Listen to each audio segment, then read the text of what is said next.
Thank you for this opportunity to speak to you from the lands of the Bunurong and Wurundjeri peoples of the Kulin Nations in the country we now call Australia. I acknowledge the elders, past, present, and emerging, and thank them for their collective insights to my own understanding of human dignity and the universal quest for liberation. Let me quote from Australian human rights lawyer and author Anna Funder's latest book, Wifedom. It's hard to live in someone's blind spot, and it's hard then for history to find you, but not impossible. You cannot be rescued from the cause of your trouble by the cause of your trouble. Good reminders for today's conversation.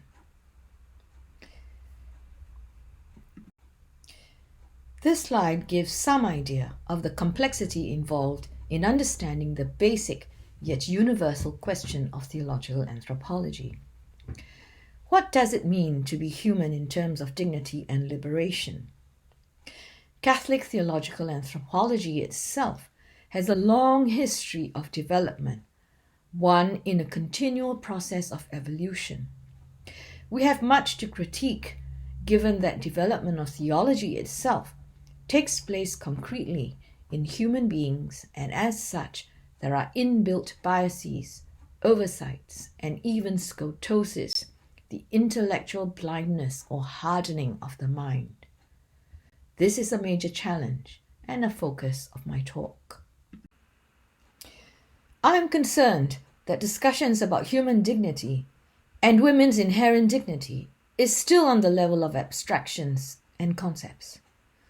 For instance, Pope Francis's address to the International Theological Commission last November sums up a classical definition of Catholic anthropology.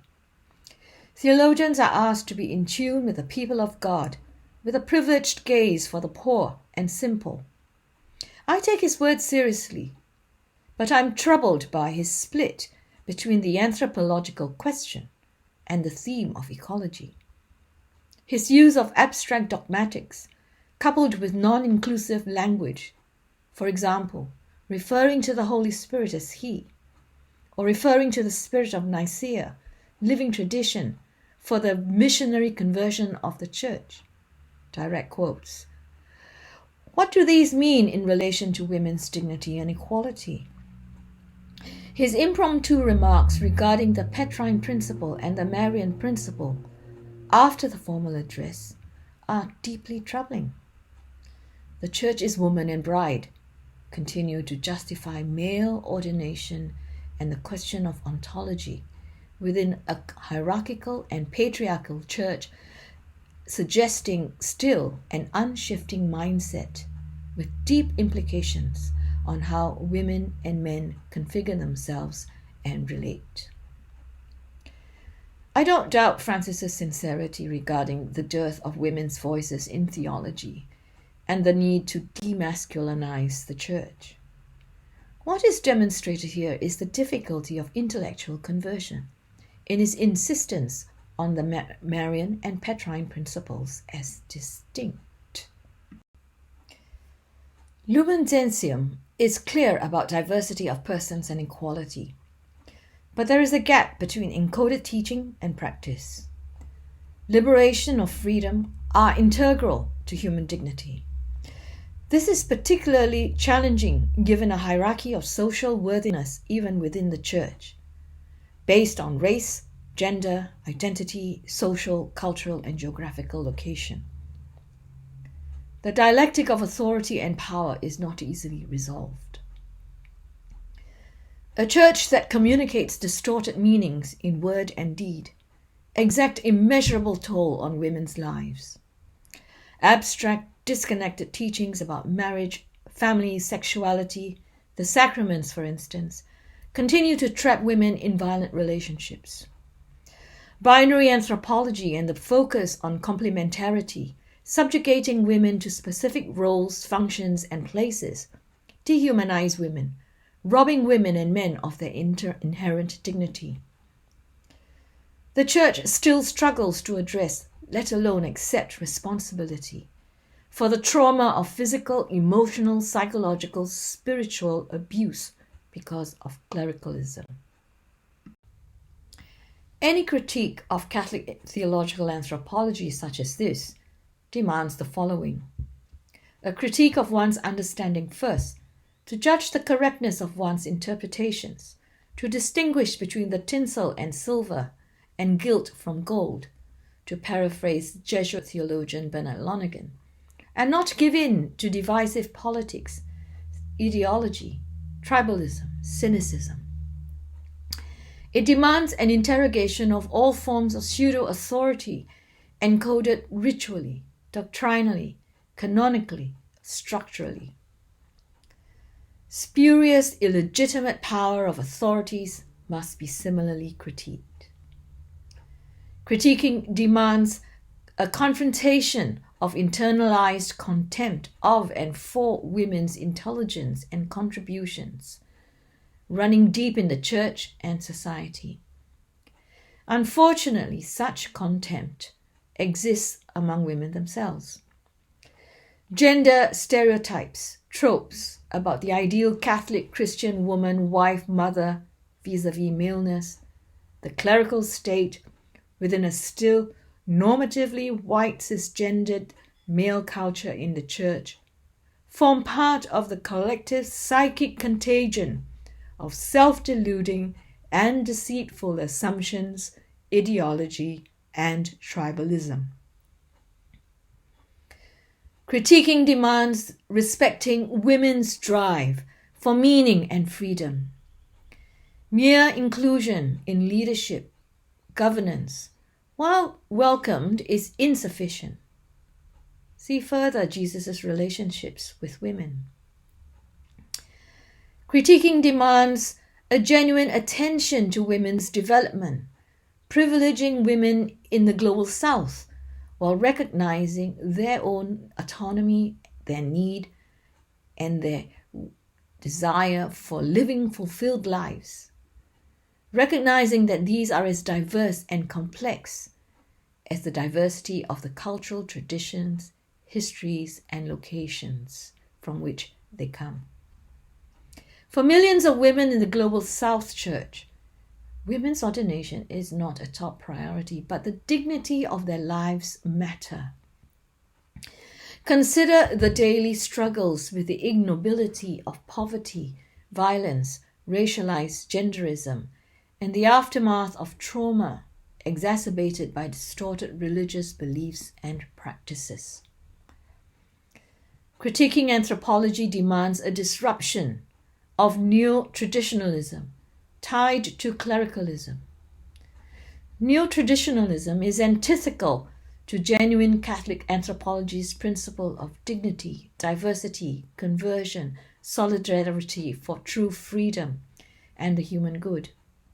It colludes, obstructs, and denies the intrinsic dynamism we term grace, and the movement of the human heart towards faith, hope, and love. We do well to remember that dignity, and women's dignity specifically, is more than gravitas, that is poise and graceful composure or deportment in the face of insults, duress, violence. Dignity is not guaranteed by having a seat at the table or elevation to a position of leadership and governance. These are vital starting points. Integrity and authenticity matters. As all human beings are infected by some form of intellectual, moral, religious, and psychic blindness, there is an individual and corporate imperative to continually chip away at those social, cultural, historical, and pseudo-scientific constructs delineating, compartmentalizing women, children, and men to the point of invisibility. We cannot speak of human dignity without reference to race, gender, sexism, misogyny. To quote one of Pope Francis's better statements, we cannot tolerate or turn a blind eye to racism and exclusion in any form and yet claim to defend the sacredness of every human life. Meaningful conversations about women's dignity, in my opinion, involves a practice of solidarity, one privileging poor, dispossessed, minoritized women of color, especially those from the global south. Their stories and experiences of dignity and/or experiences of abject inhumanity cry to be heard. Their intersectional lives reveal the simultaneous racism, sexism, and misogyny in society and in the church. Deliberate internal and external evasiveness regarding race, gender, and women's dignity. Downplay, avoid, suggest an inability to distinguish between practices, teachings, and the need for truly open, difficult conversations on how racism, sexism, and genderism affect the dignity of millions of faithful Christian women, muffled into silence because of their gender, pigmentation, and identity, intersecting with dubious teachings about women's role and place in the church. The desire to live with integrity without self-censorship is difficult enough, made more so by existing binarism, patriarchy, and the abuse of power manifested in a variety of ways, disguised often as authoritative teaching. Synodality is a way forward. So too is Vatican II's unfinished Aggiornamento. Both words are as much about internal, religious, moral, and intellectual conversion, with intellectual conversion being the hardest. We progress and evolve as a community of diverse persons, to the extent we truly walk, listen, and work towards meaningful change, so no one is excluded on account of their gender, race, sexuality, identity, or differential abilities. Physical, mental, and psychological acuities are not valid grounds or justification for discrimination or silencing as well. Many women who look like me, unfortunately, continue to experience the micro and macro aggressions, pejorative myths about us applied rudimentarily, indiscriminately, carelessly. Gendered racism remains problematic for the Church. The issue is still to be confronted openly and respectfully. Gendered racism makes a mockery of who, what, why Jesus lived, died, and rose. Women of color within the Church, as faithful believers, are still objectified as capital. The story of one young Vietnamese female friend pressured into a sham marriage with an obligation to pay off a debt of 100,000 Australian dollars bothers me deeply. The fact that such practices of trafficking are commonplace within a vibrant Vietnamese Catholic community here in Melbourne is extremely troubling. Hers is one story. I can give an account of many others from my pastoral experience. Women of color and women in general are accoutrements for whole-scale exploitation, unequal and unjust competition for resources in many parts of the world, including Australia. Indigenous, brown, black women of color lie somewhere at the bottom of the hierarchy of worthiness I referred to earlier. The structural violence against women and women of color, including highly educated women such as myself, continues in the Church with severe consequences.